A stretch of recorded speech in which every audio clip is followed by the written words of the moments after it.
When you are finished getting your motif traced, you need to have your color wheel labeled.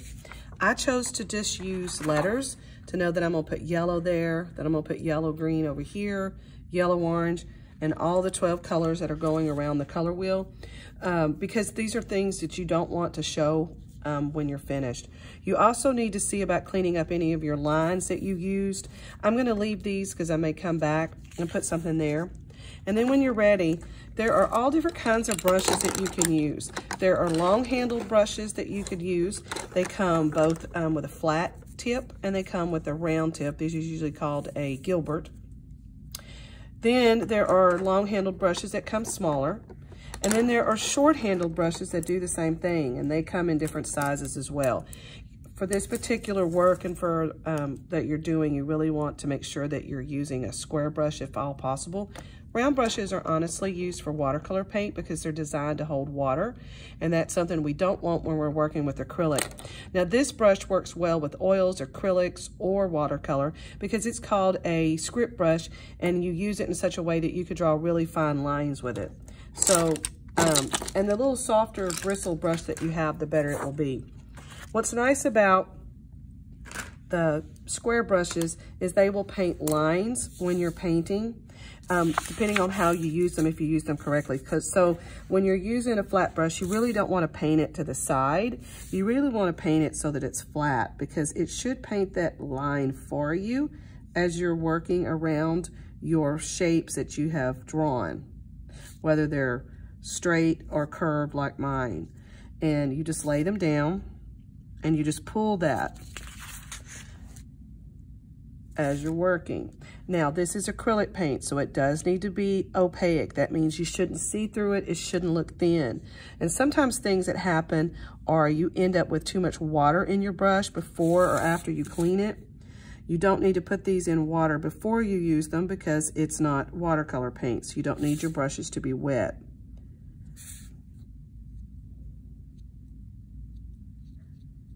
When you're ready to start mixing and you're finished with that particular color, then you're gonna clean your brush in your water.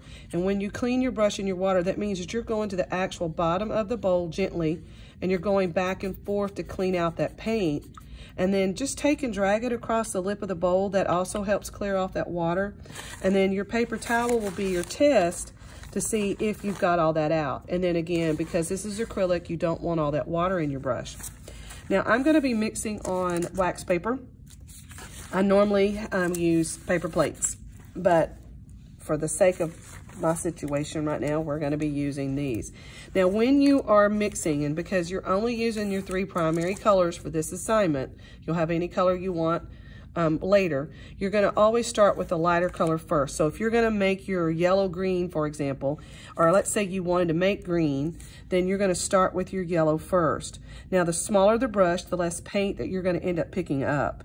So it just kind of depends on what brush that you have and what you'll be using. Now, because I have yellow on my brush, I have to go in and I have to clean that first. Drag that on that bowl again to get all that excess water off, and then use the paper towel to finish cleaning that up, drying off that water.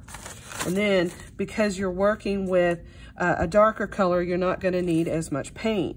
So if I'm gonna try to make green, then I'm gonna pick up, it's usually equal amounts when you're making your secondary colors, but it varies with the type of paint that you have.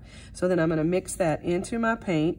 You wanna always keep it in a circle. You don't wanna paint out and make a big blob. And what's really nice is, hey, you know, I really wanted to get a yellow green or I wanted to get blue green, but I got green. You can always add more color to it. So because that's what I was wanting was my green, I'm gonna go ahead and paint that into my section. Again, dragging that brush around so that I'm making a line with it and not painting sideways unless I need to in some places. And you can reload your brush up as you need it. Remember, this is not supposed to be see-through. So you may have to load your brush back up with more paint because you may have used up your paint.